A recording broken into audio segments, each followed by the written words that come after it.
Hello everyone, a very warm welcome to our YouTube channel Innovative Future Academy।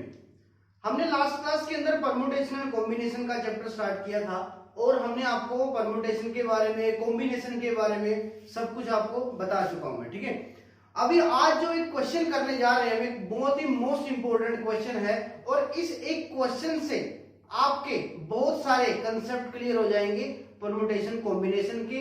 कुछ बच्चों को doubt रहता है कुछ क्वेश्चनों के अंदर, क्योंकि स्टेटमेंट में थोड़ा सा चेंज किया जाता है और स्टेटमेंट में चेंज होने की वजह से बच्चों में कंफ्यूजन हो जाती है। तो मेरे प्यारे बच्चों, आज मैं आपको क्लियरली डिफाइन करूंगा पूरे का पूरा concept by the example. Okay, एक ऐसा इंस्टांसेस दूंगा मैं आपको जिससे आपका हर चीज सोल्व हो जाएगी, कंसेप्ट क्लियर हो जाएगा। एक ही क्वेश्चन पे मैंने यहाँ पे एक नंबर लिखा हुआ है, एक अल्फाबेट पे नाम लिखा हुआ है जिसका नाम है गणेशपुरी, है ना। एक ऐसा वर्ड है जिसके अंदर कोई भी अल्फाबेट रिपीट नहीं होता है। इसके बाद जो हम करेंगे वो ऐसे वर्ड करेंगे जिसके अंदर कोई ना कोई लेटर रिपीट होता है, वो चीज मैंने अभी तक आपको बताई नहीं। ओके, चलिए अब हम इसको कंटिन्यू करते हैं। इसके ऊपर मैंने लिखे आपके 6 क्वेश्चन।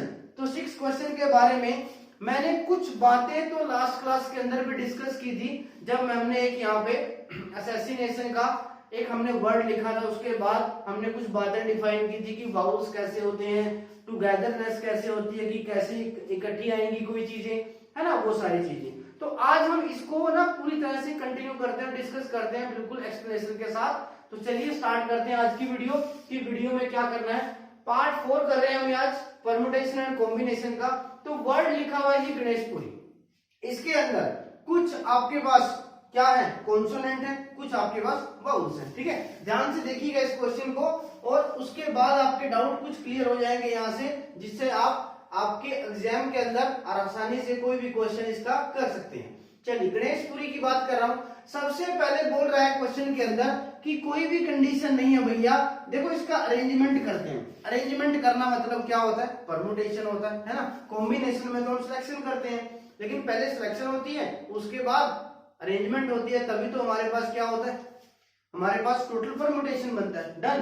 तो लेकिन यहाँ पे उसने क्या बोल दिया आपको कि उसने कहा कि नो कंडीशन है भैया, कि कंडीशन कुछ है ही नहीं, हम कुछ चाहते ही नहीं है, हम कुछ सिलेक्ट ही नहीं करना चाहते हैं, या हम कुछ और चीज चाहते ही नहीं है। तो इसका मतलब ये हुआ कि नो कंडीशन में मतलब पूरे के पूरे वर्ड को आपको अरेंज कर देना है, पूरे के पूरे वर्ड को आपने अरेंज कर देना। अरेंज करने का मतलब मैंने एक और चीज बताई थी कि जितने भी अल्फाबेट होंगे, ध्यान से सुनिएगा, ध्यान से देखिएगा, जितने भी अल्फाबेट होंगे वो सारे के सारे जितने प्लेसेस पे मूव करेंगे उतना ही फैक्टोरियल आपका अरेंजमेंट बन जाता है। मैंने एक एग्जांपल भी दिया था ABCD का कि ABC 3 अल्फाबेट हैं, वो कितने टाइप से अरेंज हो सकते हैं। तो उसका आंसर हमारा क्या आया था, 3 फैक्टोरियल आपका आंसर आया था। तो यहां भी वही है कि नो कंडीशन मतलब टोटल आउटकम्स। नो कंडीशन मतलब टोटल आउटकम, जिसके अंदर हर एक चीज आ जाए, किसी का इकट्ठा आना, किसी का ना आना, किसी का सिंगल आना, अल्टरनेट पे आना, कोई भी कंडीशन हमने रख दी, वो सारे के सारे केसेस उसके अंदर आ जाएंगे। That is called no condition, क्योंकि टोटल वैल्यू की बात की जा रही है।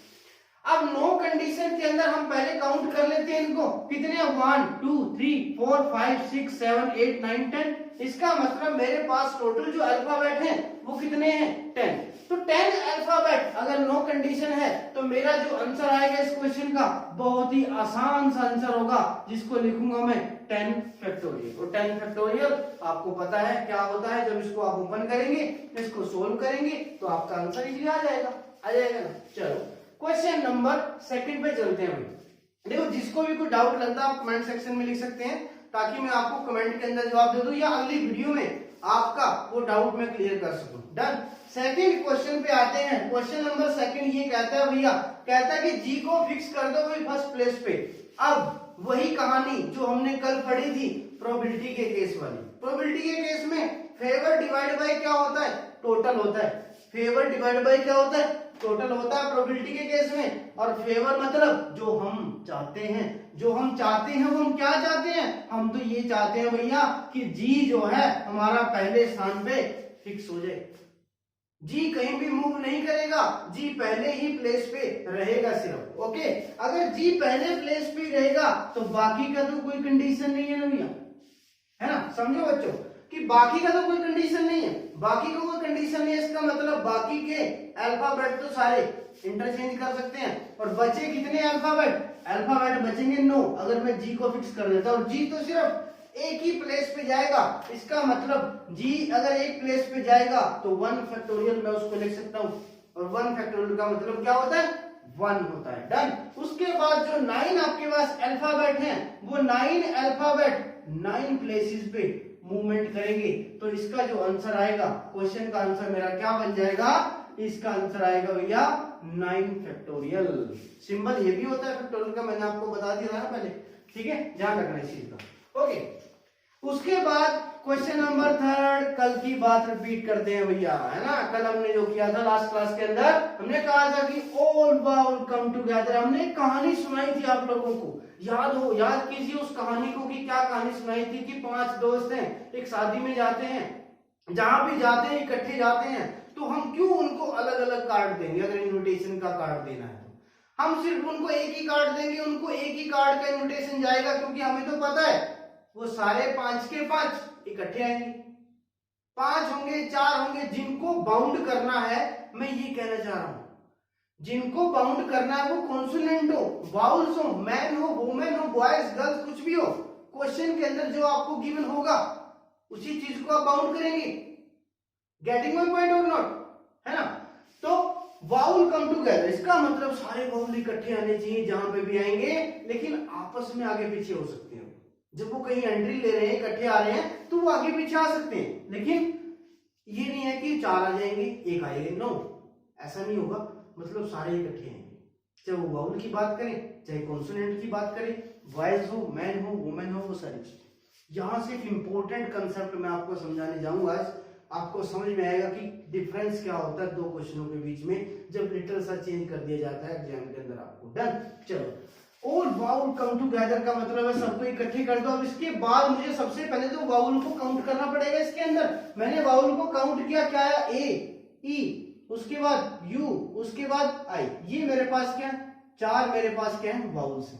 और जो बाकी के बचे 6, वो क्या बचे? कॉन्सोनेंट। 6 कॉन्सोनेंट अभी है मेरे पास, और 4 इसके अंदर क्या है मेरे पास? वाउल्स है। ये बात समझ में आई? बिल्कुल समझ में आई होगी, है ना, कोई मुश्किल नहीं है। उसने कहा कि इनको बाउंड कर दो, सबको बाउंड करना है भैया, सबको बाउंड करना है।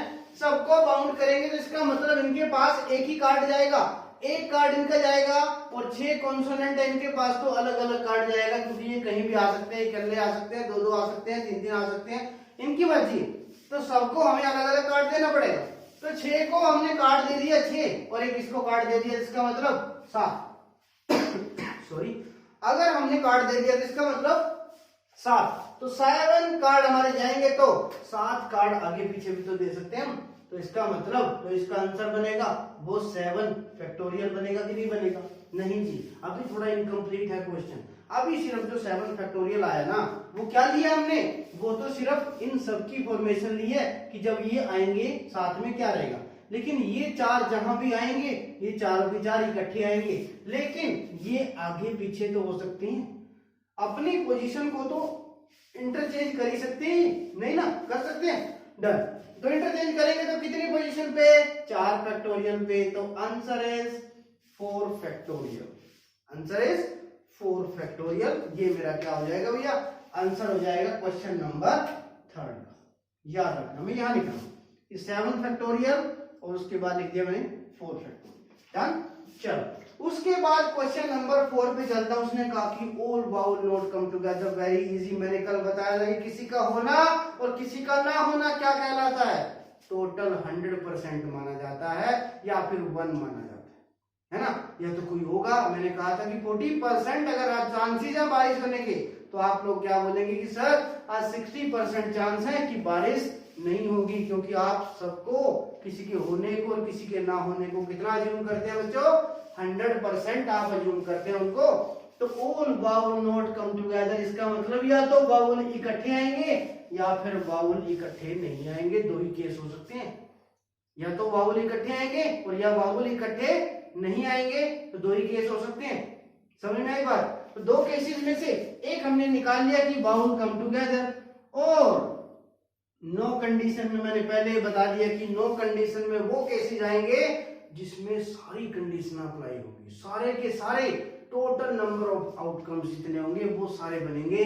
अगर मैं टोटल में से माइनस कर देता हूं ऑल वाउल कम टुगेदर की वैल्यू को, तो मेरे पास जो आंसर यहाँ पे मिलेगा वो मेरा जो आंसर आएगा वो क्या आएगा, all vowel not come together.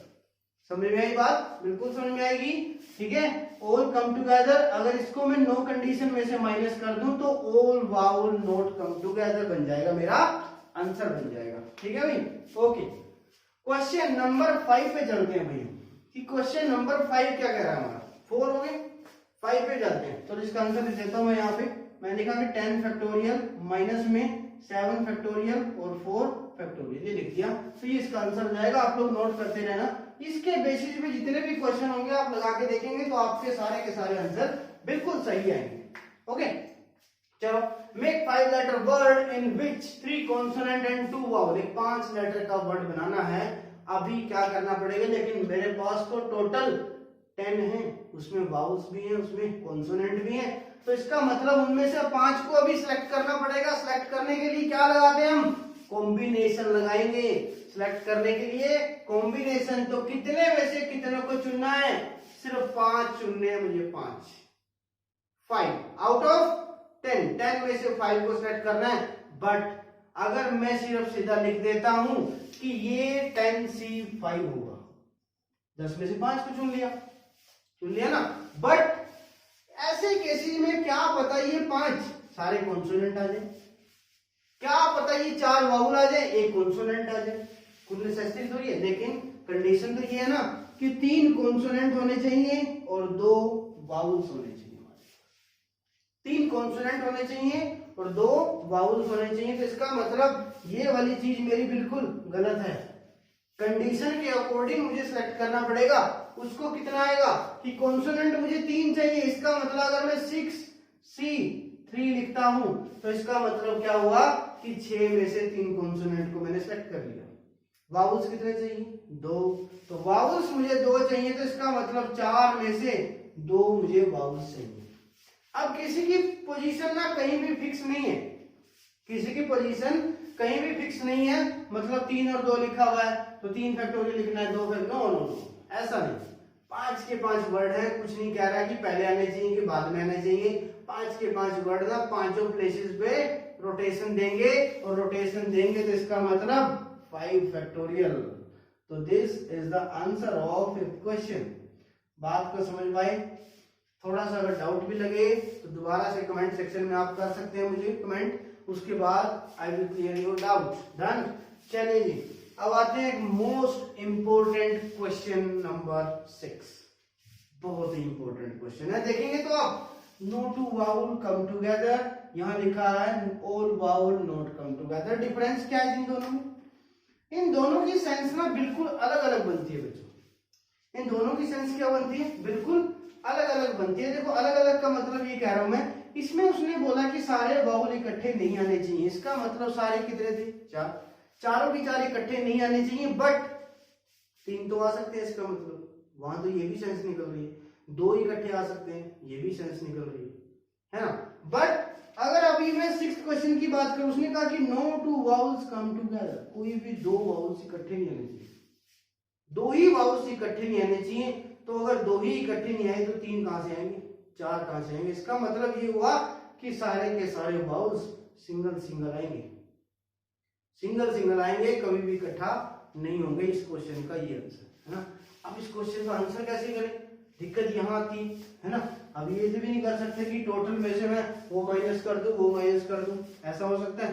तो इसीलिए भी पॉसिबल नहीं रहेगा। अभी देखो, इसको समझो, बड़ा आसान सा तरीका मैं आप लोगों को बताता हूँ कि क्या होता है। एक छोटे से एग्जांपल के थ्रू मैं आपको क्लियर करूंगा कि मैंने कहा कि 2 बॉय हैं और 2 ही मेरे पास के गर्ल्स हैं। मैंने कहा कि no two boys sit together, no two boy sit together, कि कोई भी 2 बॉयज इकट्ठे नहीं बैठेंगे। तो इसका मतलब अल्टरनेट पे बैठेंगे। तो G1, एक G1 है, एक G2 है मेरे पास। अब बॉयज के लिए प्लेसेस बताइए। एक प्लेस देखो ये बनेगा, एक प्लेसेस ये बनेगा, और एक प्लेसेस ये बनेगा। 3 प्लेस बनेंगे कि नहीं बनेंगे? बनेंगे, बिल्कुल बनेंगे। मतलब अगर 2 गर्ल है ना तो प्लेसेस 3 बन रहे हैं। अगर यहाँ 3 गर्ल होती, मान लो G3 होता, तो प्लेसेस देखो 4 बन जाते। एक एक्स्ट्रा प्लेस बनता है हमेशा, है ना। एक एक्स्ट्रा प्लेस किससे? जिसके बारे में वो बात नहीं कर रहा है। यहाँ वाउल्स की बात कर रहा है तो हम कॉन्सोनेंट के जितने कॉन्सोनेंट होंगे एक एक्स्ट्रा बनेगा। यहाँ वो गर्ल्स की बात नहीं कर रहा है, गर्ल्स से एक ज्यादा प्लेसेस बनेगा। ये चीज हमेशा बनेगी जब नो टू का केस रहेगा हमारे पास, नो टू वाइज। अब यहाँ पे मेरे पास सिर्फ 2 ही केस हैं तो इसको तभी रुक देता हूं। 3 है हमारे पास लेकिन बिठाने 2 ही वाइज है, तो यहाँ बैठ सकते हैं, यहाँ बैठ सकते हैं, यहाँ बैठ सकते हैं, कहीं बैठेंगे 2 पे बैठेंगे। तो 3 में से 2 को प्लेस को चुनना पड़ेगा, चुनना पड़ेगा आपको कि कहां पे बिठाना है उनको। ठीक है, 3 में से 2 को चुनना पड़ेगा। 2 को चुनेंगे तो 2 वो आपस में इंटरचेंज भी तो करेंगे भैया, तो इसका मतलब उसके लिए 2 फैक्टोरियल। जितने प्लेसेस पे जाएंगे 2 ही प्लेसेस पे जा सकते हैं ना 2 बंदे, और वो आपस में इंटरचेंज करेंगे तो 2 फैक्टोरियल हो जाएगा। N2 में जो गर्ल्स बैठी हुई है 2, ये भी तो आपस में इंटरचेंज करेंगी। N2 में क्या आ जाएगा? 2 फैक्टोरियल। तो ये क्या हो जाएगा? इस क्वेश्चन का आंसर जो मैंने आपको एक एग्जांपल के थ्रू समझाया। लेकिन क्वेश्चन का आंसर तो मुझे उसका देना है। लेकिन अभी मैंने बताया कि जिसके बारे में वो बात नहीं करेगा वो चीज को काउंट करके एक एक्स्ट्रा प्लेस बनेगा हमेशा। या मैं कहूं प्रैक्टिकली समझते हैं इसको। मैंने कहा G N S H P R, यही है, ये मेरे पास कॉन्सोनेंट है। अब देखिए पोजीशन कितनी मिलेंगी वाउल के लिए? 1 2 3 4 5 6 7। कॉन्सोनेंट कितने थे? 6, पोजीशन मिली 7। तो 7 पोजीशन पे तो बिठा नहीं सकते ना हम 4 वाउल को। 4 वाउल्स को कितनी पोजीशन पे बिठा सकते हैं? 4 पोजीशन पे बिठा सकते हैं। तो इसका मतलब ये हुआ कि 7 में से चुनना पड़ेगा आपको, 7 में से 4 प्लेसेस को चुनना पड़ेगा आपको, और चुनने के बाद वो चारों आपस में इंटरचेंज भी करेंगे भैया, करेंगे। तो इनटू में 4 फैक्टोरियल, और 4 फैक्टोरियल तो ये हो गया। इनटू में क्या करूं, क्योंकि जो कॉन्सोनेंट रखे हुए हैं ये तो आपस में इंटरचेंज कर सकते हैं, ये तो आपस में इंटरचेंज करेंगे। 6 कॉन्सोनेंट 6 प्लेसेस पे मूवमेंट करेंगे, तो इसका मतलब इनटू में 6 फैक्टोरियल। तो ये मेरा क्या रहेगा? इस क्वेश्चन का आंसर होगा।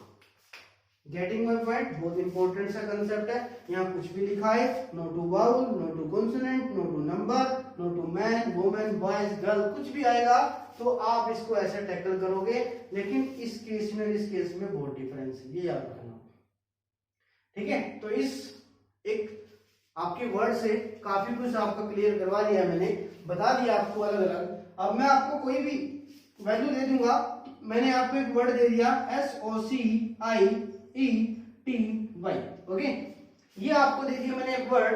तो इस वर्ड के आपको सेम 6 की 6 क्वेश्चन आपको क्रिएट करने हैं। तो 6 की 6 क्वेश्चन क्रिएट करेंगे तो आपके आंसर क्या आएंगे वो मुझे कमेंट बॉक्स में आप दे सकते हैं। ठीक है, डन, कहीं भी, ओके। चलो इसके बाद नेक्स्ट चलते हैं। ये सिर्फ वो वर्ड था जहां पे हमारा अल्फाबेट रिपीट नहीं होता है ना, जहां पे हमारा अल्फाबेट रिपीट नहीं होता। लेकिन अभी हम जो करने जा रहे हैं वो है हमारा जहां पे हमारा अल्फाबेट रिपीट होगा। जैसे बहुत आसान है, एक छोटी सी कहानी से समझ जाएंगे आप कि इस कहानी में क्या कंक्लूजन निकल सकता है। डन, यहां तक आपको क्लियर हो गया होगा बिल्कुल अच्छे से। अभी मैं लिख रहा हूं यहाँ पे एक वर्ड, और उस वर्ड को मैं डिफाइन करता हूं। मैंने एक छोटा सा वर्ड लिखा, मैंने कहा एप्पल, APPLE। इसको अरेंजमेंट पे लेके जाना है आपको। अरेंजमेंट पे लेके जाएंगे तो इसका आंसर क्या आएगा वो आपको बताना है। ओके, देखिए कितने वर्ड आपके पास, आपको मैंने बताया जितने अल्फाबेट होंगे उतने प्लेसेस पे मूव करेंगे। मतलब 5 अल्फाबेट है तो आंसर क्या आना चाहिए? 5 फैक्टोरियल। बट अगर मैं इसको ऐसे इंटरचेंज करता हूं, मैंने ये लिख दिया, अब इसमें कुछ फर्क है नहीं, लेकिन मैंने तो प्लेस को चेंज किया। मैंने इस P को उठा के यहाँ रख दिया, इस P को उठा के यहाँ रख दिया, चेंज तो कुछ आया नहीं। इसका मतलब ये वाली वैल्यू कैंसिल हो जाती है, एक ही बार लिखा जाएगा, 2 सेम थोड़ी लिख सकते हो। उसके बाद 5 फैक्टोरियल। अब जितना अल्फाबेट जितनी बार रिपीट होगा एक क्वेश्चन के अंदर उतना ही डिवाइड में फैक्टोरियल आ जाता है। तो ये क्या रहेगा? इसका अरेंजमेंट रहेगा क्वेश्चन। ठीक है जी। 5 फैक्टोरियल होता है 120 डिवाइड बाय 2, आंसर क्या आ जाएगा 60। ओके, जितना अल्फाबेट, कोई भी अल्फाबेट है जितनी बार रिपीट होगा वही उतना ही फैक्टोरियल आपका डिवाइड में आ जाएगा। बहुत इजी सा तरीका है। उसके बाद एक और लिखता हूं मैंने ये लिख दिया मम्मी, है ना, माँ सबकी होती है, डन, मम्मी। अब देखिए इसके अंदर इसका 1 2 3 4 5 फैक्टोरियल तो लिखा ही जाएगा। डिवाइड में क्या लिखूं, m कितनी बार आया भैया, 3 बार, तो 3 फैक्टोरियल आ जाएगा, है ना। एक और वर्ड लिखते हैं, बहुत बार सुना होगा आपने, मिसिसिपी, कुछ ऐसा सा वर्ड। अब इसको अरेंजमेंट करना है, कैसे करो बताओ, कैसे अरेंजमेंट कर सकते हैं। s कितनी बार आया, s आया 4 बार, i कितनी बार आया, i 4 बार, p कितनी बार आया, 2 बार आया, बस। टोटल कितने वर्ड है, 1 2 3 4 5 6 7 8 9 10 11, है ना। तो 11 फैक्टोरियल तो ऊपर आएगा। डिवाइड में क्या लिखूं, जो लेटर जितनी बार रिपीट हो रहा है उतना ही फैक्टोरियल। मैंने कहा s कितनी बार आया था, 4 बार, तो 4 फैक्टोरियल। i कितनी बार आया था, 4 बार, तो 4 फैक्टोरियल। p 2 बार आया था, तो 2 फैक्टोरियल।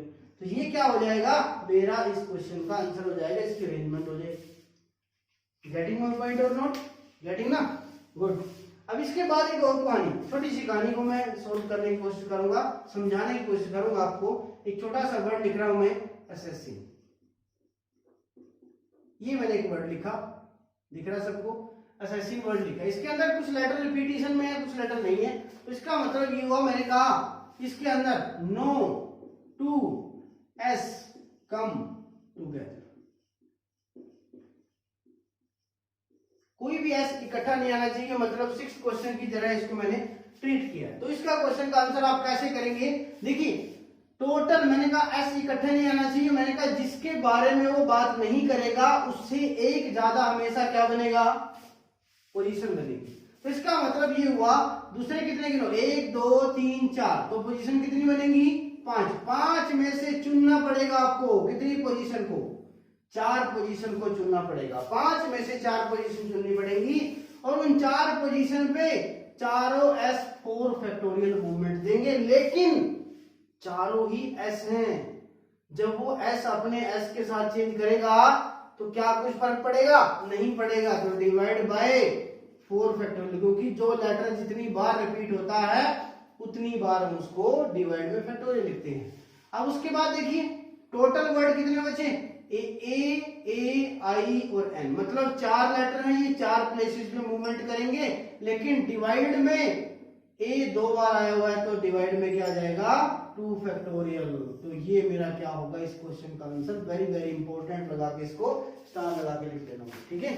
बहुत बढ़िया क्वेश्चन है, बढ़िया से कर सकते हैं। अब ये कहानी थी इतनी, है ना। अब एक चीज और सुनाता हूँ, देखिए मजेदार कहानी का एंड देता हूं मैं आपको, आप लोगों को लगेगा कि ये क्या हो गया, है ना, ऐसे कैसे कर दिया।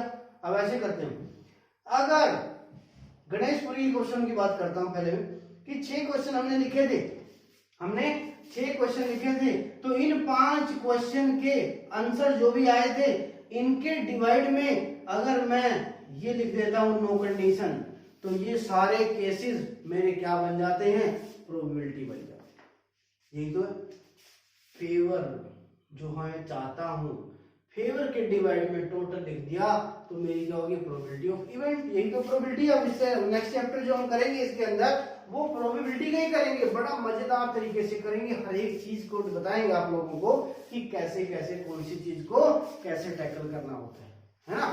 सारी प्रोबेबिलिटी कंप्लीट हो जाएगी। ऐसे इस केस में, ऐसे इन केस में एक नो कंडीशन की टर्म लगाओ, डिवाइड में लिखो तो सारे प्रोबेबिलिटी के केस सोल्व हो जाते हैं। तो यही से आप सीख गए कि प्रोबेबिलिटी क्या है और प्रोबेबिलिटी निकालनी कैसे, यही तो प्रोबेबिलिटी है ना। समझे कि नहीं समझे बात को, ठीक है।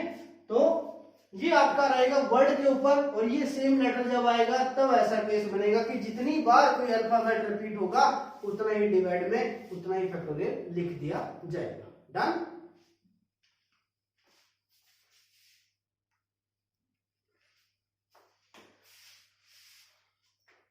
चलिए स्टार्ट करते हैं आज की क्लास को। ऐसी आज इतना ही करते हैं आज की क्लास में।